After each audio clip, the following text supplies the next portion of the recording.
Hello friend, welcome to my YouTube channel Hindi shorthand dictation. प्रतिदिन इस प्रकार के डिक्टेशन पाने के लिए मेरे YouTube channel Hindi shorthand dictation को सब्सक्राइब करें और वीडियो को जल्द से जल्द शेयर करें ताकि जो भी स्टेनोग्राफी कोर्स करे उसके लिए वीडियो हेल्पफुल हो सके। और यदि आप डिक्टेशन की आउटलाइन पाना चाहते हैं नीचे डिस्क्रिप्शन से WhatsApp group and Telegram channel का लिंक दी है, तो अभी जाकर तुरंत WhatsApp group and Telegram channel join करें। आज के डिक्टेशन की गति 80 शब्द प्रति मिनट और यह डिक्टेशन दीपक प्रकाशन की बुक में भारत सरकार श्रम मंत्रालय प्रश्न पत्र 1977 से लिए गए हैं। तो चलिए डिक्टेशन स्टार्ट करते हैं। डिक्टेशन स्टार्ट होगी 5 सेकंड बाद।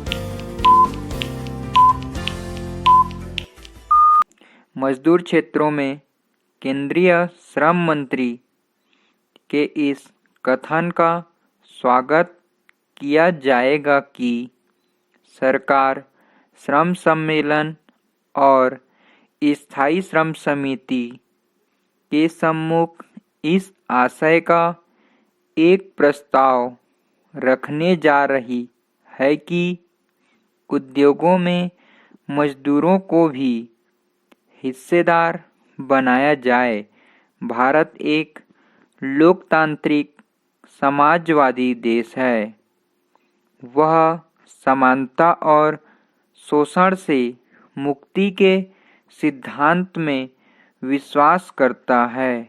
इसलिए यदि इस प्रस्ताव को स्वीकार कर लिया जाता है और उसके अनुसार औद्योगिक नीति का गठन किया जाता है तो इससे अधिक अच्छी और क्या बात हो सकती है।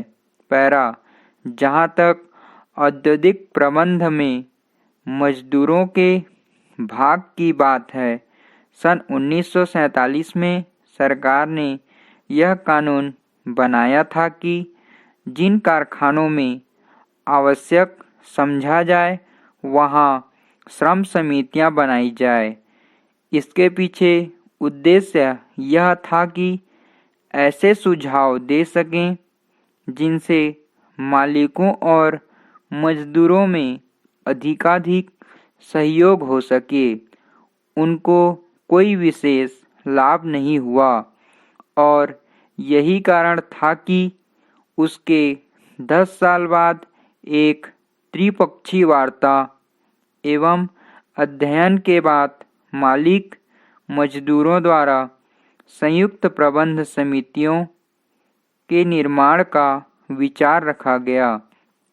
राज्य और केंद्र की सरकार द्वारा इस विचार के प्रचार के बावजूद यह विचार जड़ नहीं पकड़ पाया।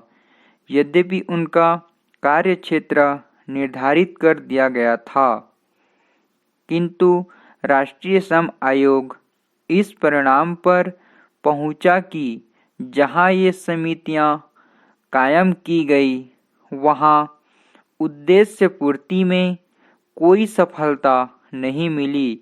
स्वयं श्रम मंत्री ने यह प्रकट किया कि केवल 35 सरकारी उद्योगों में इस प्रकार की संयुक्त प्रबंध समितियां कायम हो सकी और उनका काम बहुत निराशाजनक रहा। औद्योगिक लोकतंत्र की दिशा में वह एक कदम था, परंतु वह आगे न बढ़ सका।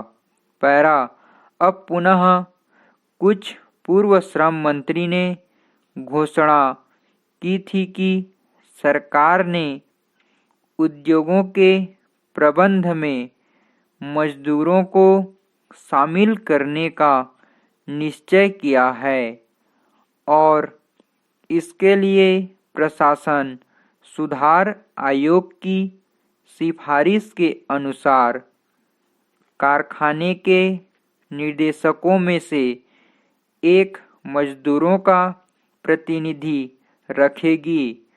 अब उन्होंने श्रम मंत्रालय के बजट अनुदान पर हुई बहस का जवाब देते हुए न केवल यह बात दोहराई है, अपितु यह संकेत भी दिया है कि उद्योगों में मजदूरों की हिस्सेदारी की योजना भी सरकार के दिमाग में है।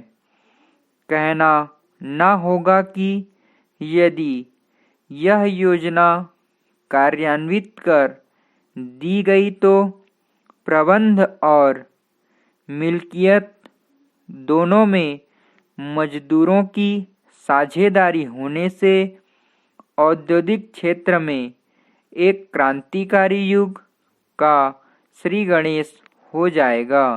पैरा, निजी क्षेत्र के उद्योग इस योजना का स्वागत नहीं कर सकते हैं क्योंकि इससे उनके मालिकों के लाभ को चोट पहुंच सकती है। स्टॉप।